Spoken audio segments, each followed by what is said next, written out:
18세기 아마 말엽 정도 됐을 때의 영국이라는 나라의 상황은 흔히 해가 지지 않는 나라라는 별명으로 불리는 대제국이었습니다. 영국이라는 나라는 조그만 섬나라에 불과하지만 식민지를 개척해서 호주라든지 뉴질랜드라든지 말레이시아라든지 혹은 지금 현재 미국이라 칭하고 있는 어떤 미국 땅까지 다 이렇게 섭렵하는 거대한 제국을 건설한 그런 나라였습니다. 아시다시피 영국은 기독교 국가입니다. 그 당시에는 국교회가 대부분의 어떤 교회의 어떤 중심의 역할을 하면서 다양한 어떤 종교적인 색깔을 가진 개신교 교파들이 많이 있었습니다. 그럼에도 불구하고 참 신기한 것은 영국 교회는 그 당시만 하더라도 해외 선교에 대한 관심이 거의 전혀 없었습니다. 아주 극히 일부의 사람들만 제외하고는 해외 선교에 대해서 언급하는 곳조차도 별로 그렇게 달갑지 않은 그런 환경이었습니다. 왜 그랬냐면은 컨스탄틴 대제 이후에 이제 크리스텐덤이라는 기독교 왕국 개념이 이제 형성되면서 기독교 지역과 기독교 지역이 아닌 곳으로 분리시켜서 이해하는 개념들이 형성됩니다. 그러면서 기독교 왕국 내에 있는 사람들은 그냥 태어나면 저절로 기독교인이 되는 거예요. 그 다음에 기독교 왕국 바깥에 있는 사람들은 그냥 이교도로 인식되고 이 개념이 발달되면서 나중에는 기존에 있는 교회의 질서와 권위와 권력을 잘 유지시키고 지탱해 나가는데 초점을 기울이게 됩니다. 그런 이유에서 영국교회도 같은 맥락이 있었고 또 그런 의미에서 영국교회 내 자체의 건강함 내지는 어떤 제도의 유지에만 관심이 있었지 해외 선교한다는 것은 아예 생각도 하고 있지 않았습니다. 더군다나 당시에 하이퍼 캘비니즘이라는 어떤 그런 신학적 주류가 있었는데 이 신학적 주류는 지나치게 하나님의 주권만을 강조하다 보니까 사람이 마땅히 해야 될 어떤 책임과 의무에 대해서는 전혀 강조하지 않는 그런 신학적인 주류가 있었는데 이 두 가지가 합쳐져 가지고 선교에 대한 무관심으로 이렇게 정착이 된 것입니다. 이 당시에 이제 이러한 영국 교회를 바라보면서 또 해외 선교지에 대한 어떤 소위 말하는 이교도들에 대한 어떤 구원에 대한 어떤 열정이 일어나던 사람 중에 한 사람이 젊은 목사가 한 명 있었는데 그 사람의 이름이 바로 윌리엄 캐리입니다. 아마 여러분들 들어보셨을 거예요. 현대 선교의 아버지라 불리는 사람입니다. 근데 이 젊은이가 이 선교에 대한 언급을 할 때마다 그 당시에 지금도 기독교 백과사전에 보면은 그 이름이 등장하는 유명한 목사님인데 선교에 대한 언급을 할 때마다 그 목사님이 그런 말씀을 하셨다고 그래요. 젊은이여 잠잠하라.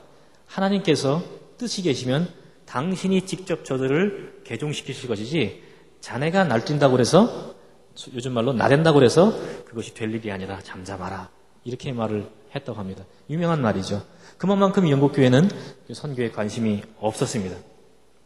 윌리엄 캐리는 많은 고민을 하다가 이제 드디어 자기가 이들을 설득시키는 한 가지 방법으로 이제 한 30페이지 내지 40페이지 정도 되는 조그마한 논문을 하나 써냅니다. 그 제목이 바로 이교도들을 개종시키기 위한 수단 사용에 대한 기독교인들의 의무.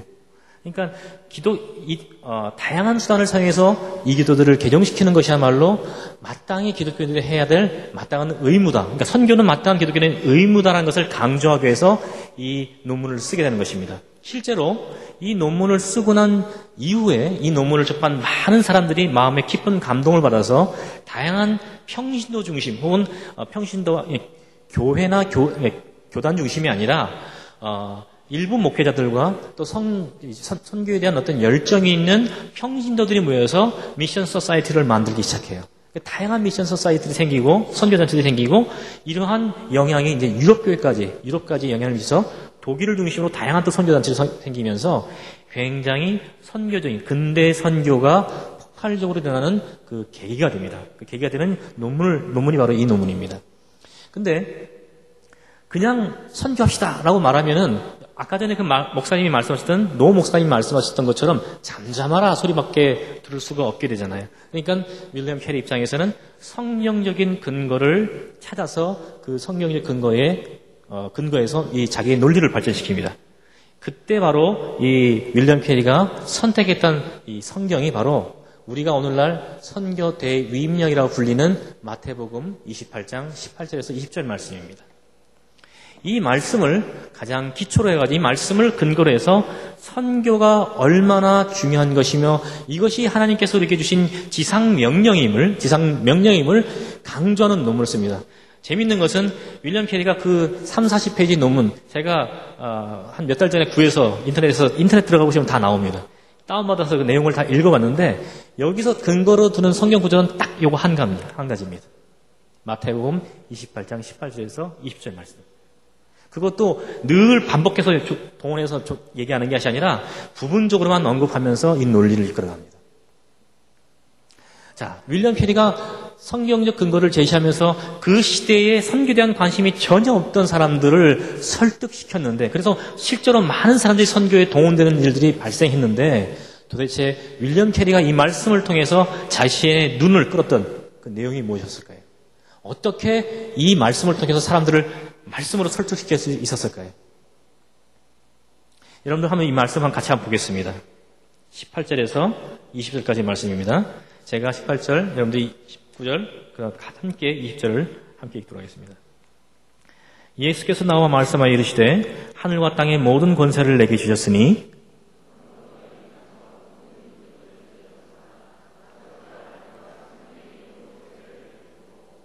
내가 너희에게 분부한 모든 것을 가르쳐 지키게 하라.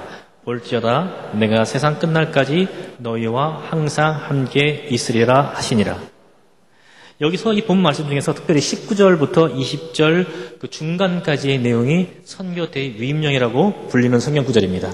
자, 요 구절 안에서 지금 4개의 동사가 등장합니다. 4가지의 동사가 등장합니다. 이 4가지 동사에 대해서는 몇 주 전에 우리 양 목사님께서 설교하실 때도 한번 언급하신 적이 있으세요. 자, 이 4가지 동사가 뭘까요? 한번 여러분들이 한번 꼽아볼까요? 처음부터 19절부터 읽어나가면서 그놈으로 너희는 뭐가 나오죠? 가라는 동사가 나오죠. 그 다음에 모든 민족을 뭐 어떻게 하라고요? 제자로 삼으라는 말씀이 나옵니다. 그 다음 세 번째로 아버지와 아들과 성령 이름으로 어떻게 하라고요? 세례를 베풀라는 말이 나오고요. 그 다음에 마지막으로 내가 너희에게 분부한 모든 것을 가르쳐 지키게 하라. 가르치라는 말이 나옵니다. 본문 내용에는 4가지 동사가 나옵니다. 근데 제일 먼저 등장한 게 뭐였죠? 동사가요? 가랍니다. 윌리엄 캐리의 눈을 확 끌었던, 이 본문이 확 끌었던 내용이 바로 이 가라라는 내용이에요. 자, 이 선교 대위임령이라는 이 말씀이 지금 누구에게 주어진 명령입니까? 누구한테 전달되는 명령입니까? 누구한테 전달되고 있죠? 예수님의 제자들에게 전달되고 있는 거예요. 언제요? 예수님이 부활하시고 승천하실 때, 승천하시기 바로 직전입니다. 말하자면 유언이에요. 가장 중요한 엑기스를 남기는 자리입니다. 그 엑기스적인 유언을 남기는 그 자리에서 예수께서 명령하신 건 뭐냐면은 제자를 삼으라. 이 명령이었어요. 이 명령을 내리신 거예요. 그러면은 자, 이 명령이 바로 제자들에게 내리신 명령이라면은 그 당시 영국 교회의 이 명령을 듣고 수행할 사람들은 누굴까요? 윌리엄 캐리 한 사람이었을까요?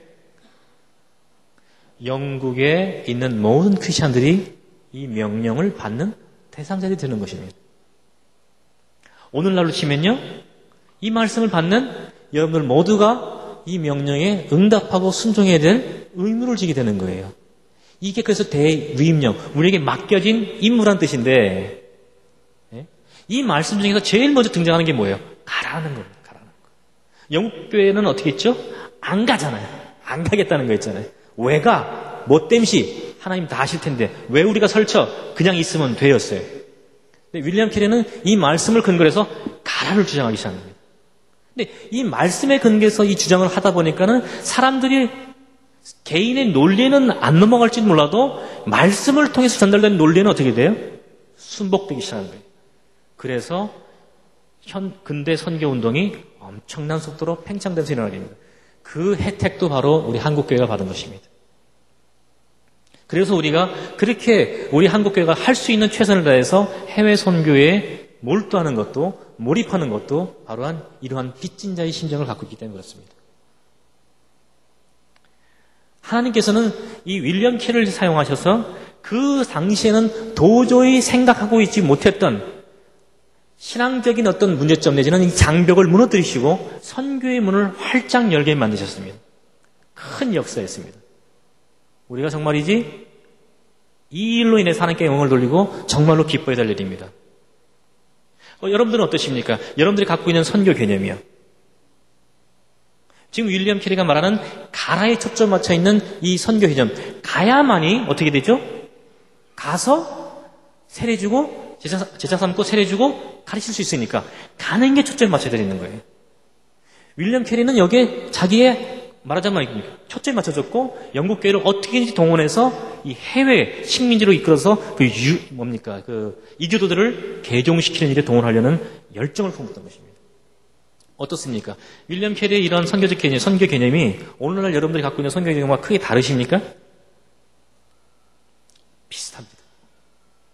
비슷해요. 비슷한데 그 비슷한 것이 잘못됐다는 얘기가 아니라 거기에는 다소간의 오해가 있습니다. 왜냐하면은 본문 지금 제가 여러분들과 같이 함께 읽었던 이 선교태의 이위임연송에서는 4개의 동사가 등장하는 것으로 보이지만 실제는 하나의 동사만이 있기 때문에 그렇습니다. 헬라어 원문에는 하나의 동사만이 존재합니다. 그 동사가 뭘까요? 혹시 목사님 설교하신 걸 기억하시면 기억이 나실 텐데요. 저도 오늘 듣고 한 3일 지나면 잊어먹습니다.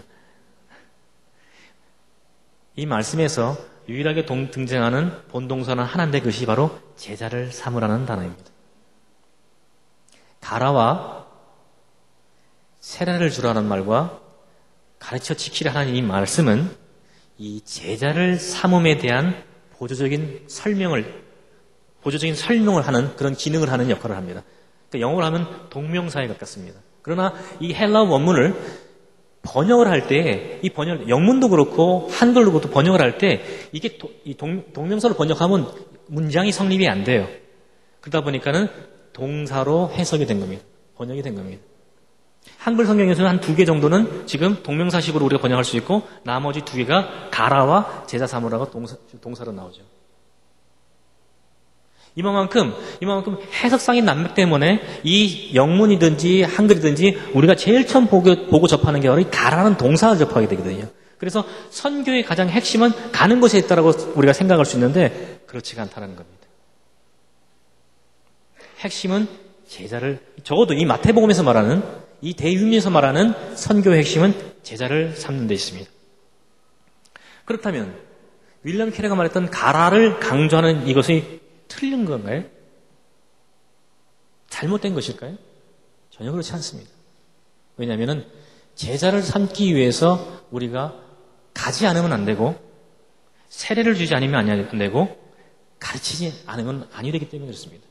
핵심 분명히 제자를 삼는 것에 있지만 그 제자를 삼기 위해서 가야 하는 것은 당위적인 일입니다.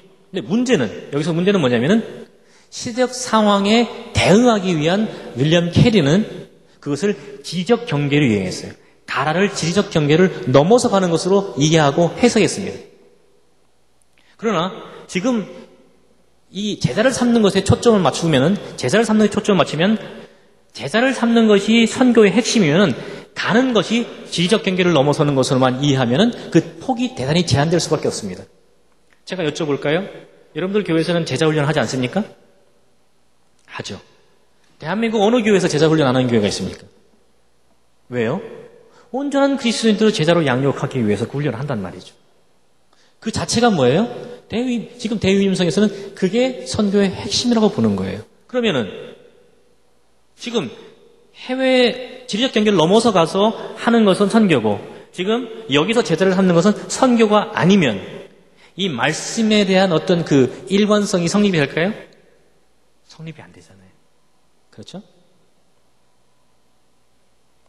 그러면 이 가라라는 말을 어떻게 이해해야 될까요?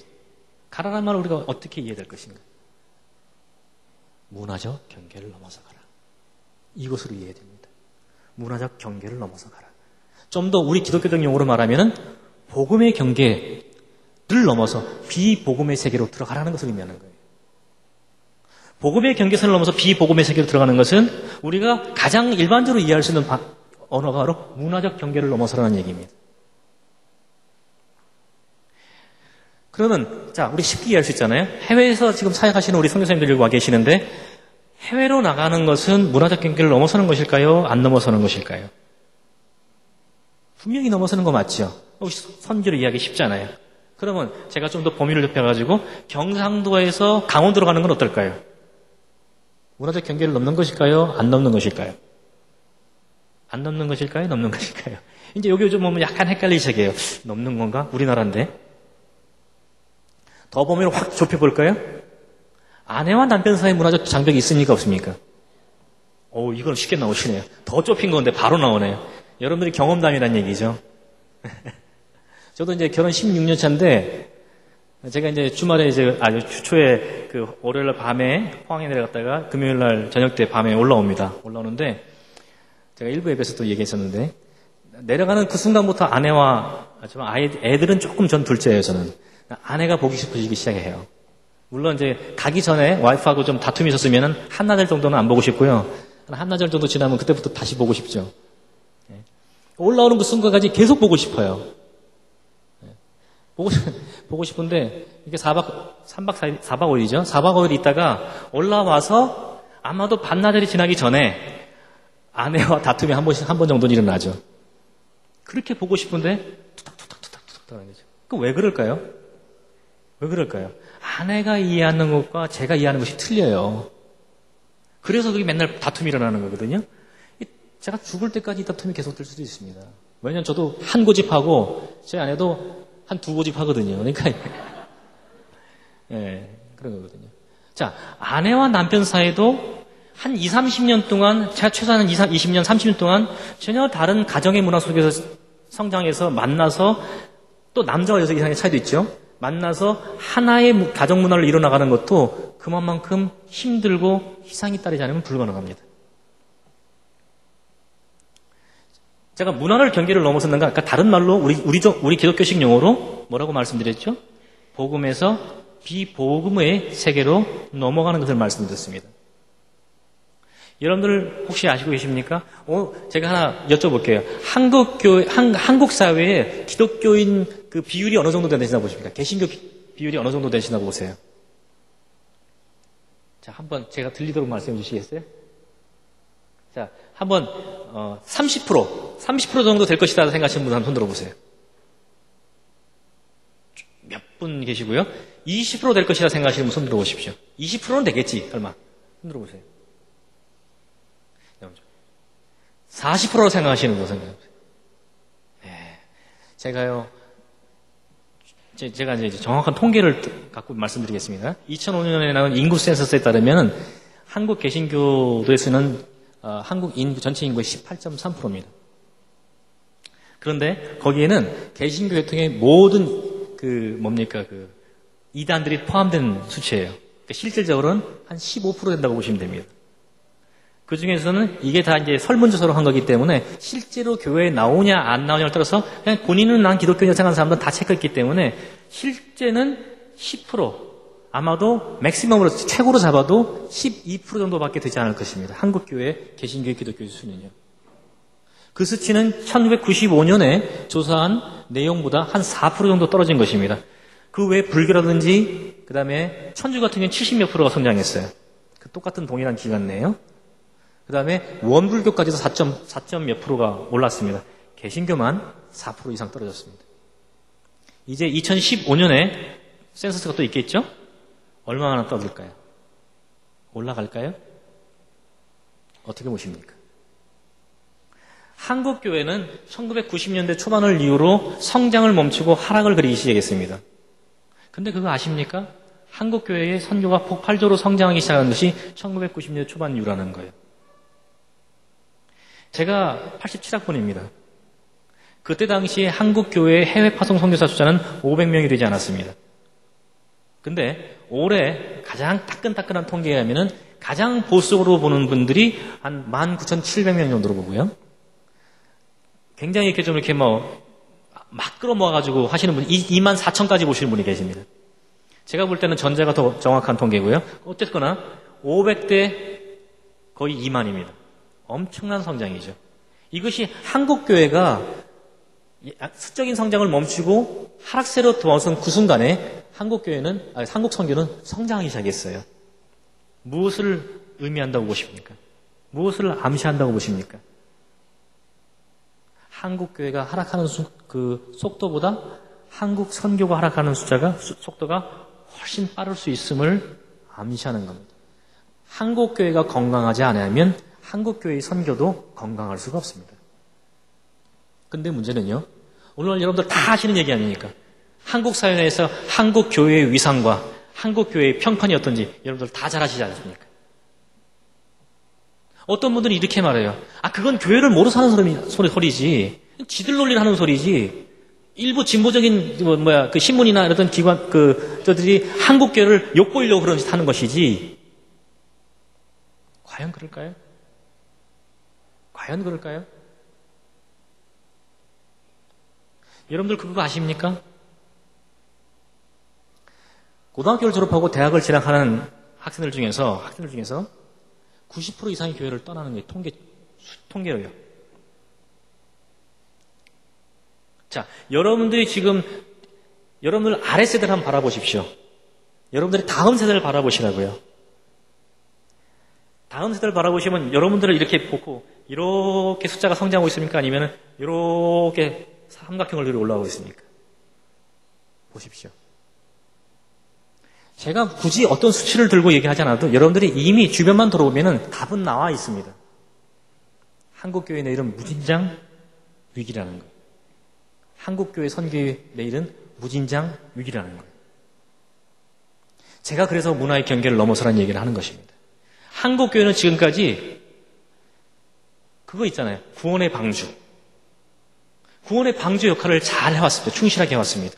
구원의 방주가 의미하는 것이 뭘까요? 물 위에 떠 있는 거잖아요. 저 죽어가는 자 다 구원하려고 하나씩 교회 안으로 끌고 들어오는 거죠. 그죠? 교회라는 하나의 반석 위에다가 성을 쌓아놓고 저 죽어가는 자 하나씩 건져가지고 교회 안으로 끌어들이는 거예요. 그게 지금까지 교회가 한 일입니다. 그러나 선교는 뭘까요? 선교는 뭡니까? 본문에서 나왔듯이 가야 하는 것입니다. 끄집어 드리는 게 아니라 우리가 가야 되는 것이에요. 우리는 보내심을 받은 사람이지 밖에 나서 끌어당기라고 부르심을 받은 사람들이 아닙니다. 세상 속으로 부르심을 받은 사람들이란 말이죠. 비복음의 경계를 넘어서라고 요구를 받는 것이 바로 우리들입니다. 그런데 지금까지 우리가 어떻게 왔는가요? 이것을 예로 들 수 있는 범주는 너무나도 많습니다. 너무나도 다양하고 많습니다. 그러나 한 가지만 제가 오늘 예를 드리겠습니다. 여러분들 아이를 키우는 부모들이시잖아요. 자, 제가요, 제 아들은 11살입니다, 지금. 벌써 엄마한테 반항을 하기 시작합니다. 반항한다는 게 말 잘 안 듣는다는 얘기겠죠? 아빠가, 이 말 한마디면 태도가 바뀝니다. 무슨 말인지 아시죠? 아빠는 좀 무섭잖아요. 힘도 지보다 세고, 그러니까 안 되잖아요. 그러니까 말을 듣는 거죠. 또 엄마는 야단쳐도 야, 목소리가 벌써 권위가 안 서요. 그러니까 이제 이 맞짱을 뜨기 시작하는 거죠. 좀 더 지 목소리가 굵어지기 시작하면서. 그렇죠? 근데 제가 아이를 이놈 자식 하면서 말들어 이렇게 해서 잡을 수 있는 시점이 어느 정도까지일까요? 여러분들은 이미 중고등학생, 대학생까지 자녀를 키워보셨으니까 그 언제까지 제가 이게 가능할 거라고 생각하십니까? 다 웃고 계세요, 지금 부모님들은. 한 중학교 2학년, 3학년 될까요? 아빠가 한 3학년 됐을 때, 야, 일로 와봐. 그러면, 왜요? 막 설교를 들었습니다. 잘했어. 잘못했어요. 근데 똑같은 말을 엄마가 못할 거예요. 진짜 왜 이래요, 짜증나게. 중학교 2, 3학년이면 그 정도 되죠.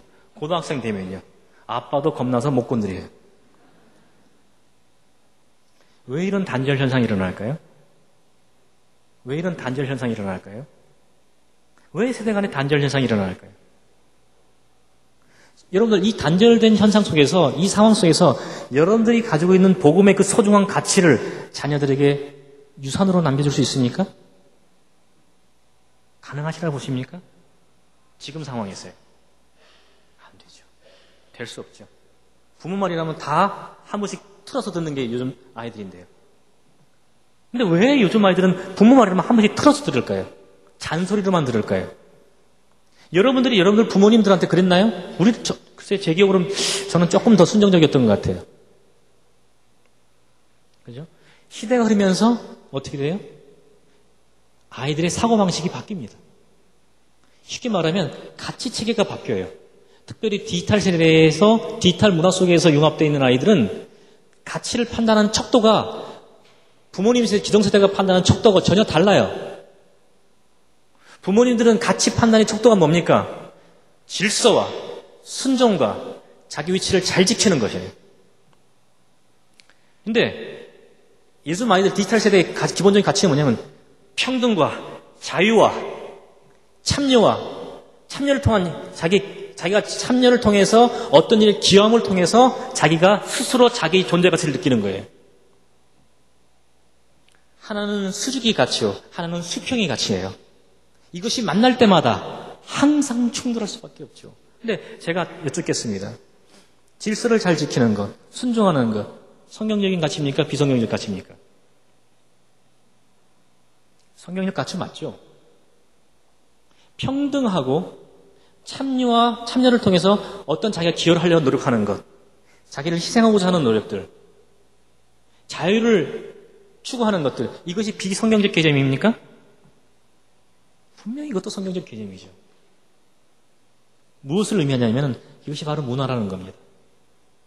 우리가 자라난 문화를 우리 스스로가 깨트리기가 너무 힘들다는 거예요. 그러나 우리가 우리를 자녀들에게 우리가 가지고 있는 복음의 소중한 가치를 유산으로 물려주기 원하신다면 이 경계선을 넘지 않으면 안 된다는 얘기입니다. 아이들에게 넘어오라고 하지 마세요. 성육신의 기본적인 가치가 뭡니까? 성육신의 기본적인 내용이 뭡니까? 하늘 영광 다 버리고 이 땅에 오시는 거 아닙니까? 이 땅에 오셔서 30년 동안 그 문화를 정확하게 이해한 상황에서 3년 4개월 동안 하늘나라 복음을 전하시는 것이 예수 그리스도의 성육신입니다. 그런데 모든 성교가 예수 그리스도의 성육신의 그 원칙에 입각해야 된다는 것을 잘 아시면서 우리는 그 성육신적인 사역을 하려고 하지 않습니다.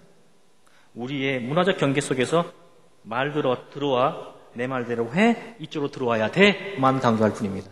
우리가 나가려고 하지 않아요. 성경은 대위임령은 우리에게 가라라고 명령합니다. 제자를 삼기 위해서 가라라고 명령합니다. 문화적 경계를 넘어서 비복음과 우리 사이에 있는 경계를 넘어서 저들의 문화를 이해함을 통해서 저들이 이해할 수 없는 방식으로 복음의 본질과 복음의 가치를 전하라. 그게 선교입니다. 우리가 자꾸만 지리적 경계를 넘어서는 것을 선교로 이해하다 보니까 사도행전 1장 8절도 똑같은 맥락에서 이해를 해요. 사도행전 1장 8절 다 아시죠? 한번 외워볼까요? 자, 시작. 성령이 너에게 임하시면 권능을 받고 어디부터요? 예루살렘과 유대와 사마리아와 땅끝까지 이르러 뭐 하라고요? 내 증인이 되라. 여기서 핵심은 뭐죠? 이 사도행전 1장 8절의 핵심이 뭡니까? 내 증인이 되라. 내 증인이 되라. 성령이 너에게 임하시면 내 증인이 되라는 얘기예요. 근데 우리 자꾸만 그 마태복음 28장 18절 이하의 대위임령을 지리적 경계를 넘어서는 것을 이해하는 것이 습관화되다 보니까 이 사도행전 1장 8절을 읽을 때 어떻게 이해해요? 예루살렘 끝나면 유다로, 유다 끝나면 사마리아로, 사마리아 끝나면 땅끝으로 이렇게 이해한단 말이에요. 그러니까 많은 교회들이 하는 얘기예요.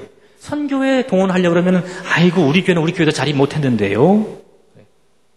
그러나 성경이 명령하는 것은 분명히 뭐냐 하면은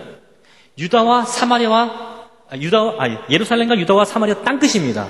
이게 동시다발적으로 일어나는 사건이지 동시다발적으로 복음에 증거되는 일이 발생해야 되는 것이지 예루살렘 끝나고 유다 끝나고 사마리아 끝나고 그 다음에 땅끝으로 가는 개념이 성경적으로는 성립되지 않는다는 얘기예요. 쉽게 말하면 뭡니까? 세대로 교회가 해외 선교를 위해서 전심전력을 다해서 노력하고 봉사해야 하고 우리의 하나님께서 우리에게 주신 축복을 함께 공유하고 나눠야 되지만 동시에 뭐죠? 동시에 뭡니까? 이 땅 하나님께서 보내심을 받은 바로 이 송파구 여기가 삼전동입니까?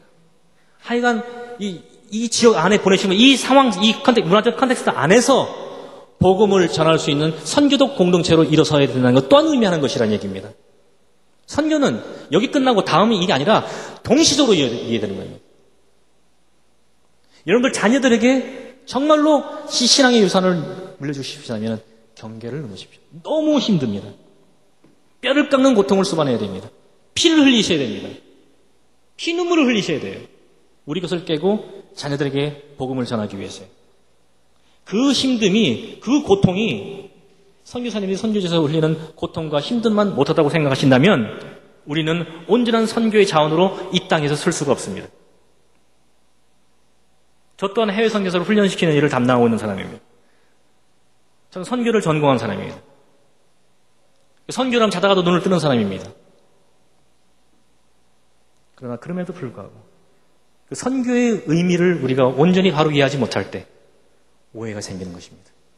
선교는 내가 아닌 특정한 부르심을 받은 사람이 해야 될 일. 그렇지 않습니다. 여러분들 모두가 하나님의 백성으로 하나님의 제자로 부르심을 받은 분들이십니다. 여러분들이 선교사라고 말씀드리는 것은 아닙니다. 그러나 선교적인 부르심을 받은 사람들로서 그 공동체로서 하나님의 부르심에 온전히 응답해야 될 책임이 있음을 여러분들이 기억하셔야 될 것입니다. 그렇게 기억하실 때 여러분들 자녀들에게 우리의 문화의 껍질을 벗고 자녀들에게 접근하는 것이 고통이라는 말씀드렸습니다. 그러나 여러분들 자녀보다 더 사랑하는 대상이 있으십니까? 여러분들 자녀보다 더 사랑하는 대상이 있으십니까? 그 자녀들에게 돈 물려주실 생각하지 마십시오. 물질 물려주실 생각하지 마세요. 복음의 가치를 물려주십시오. 그러기 위해서는요, 돈 버는 거 조금 덜 버시고 아이들을 사랑하게, 아이들이 부모님이 나를 사랑한다는 인식을 갖게 하십시오. 저도 매를 듭니다. 저도 큰 소리 야단칩니다. 그러나 저는 한 가지만큼은 열심히 합니다. 사랑한다는 말이에요. 사랑한다는 만큼은 열심히 합니다. 그 사랑의 관계가 될 때 신뢰가 형성되고요. 신뢰가 형성될 때 문화를 넘어갈 수 있고요. 문화를 넘어가야만이 복음의 가치가 전달될 수 있습니다. 여러분들 이제 힘들다 생각하지 마시고 기도하시면서 여러분들 자녀들에게 복음을 증거하는 선교적 사명을 다하시기를 부탁드립니다. 기도하겠습니다. 존귀하신 아버지 하나님, 부족한 자가 서서 주의 말씀을 함께 나눴습니다. 우리가 듣고 싶은 말이 아니라 하나님께서 우리에게 들려주신 말씀들이 우리 각자의 심령에 새겨지게 해주시고 이제 우리가 일어서 주께서 우리에게 명하신 바 사명을 감당할 수 있도록 주님 축복하여 주시옵소서. 예수님 이름 받들어 기도 올립니다.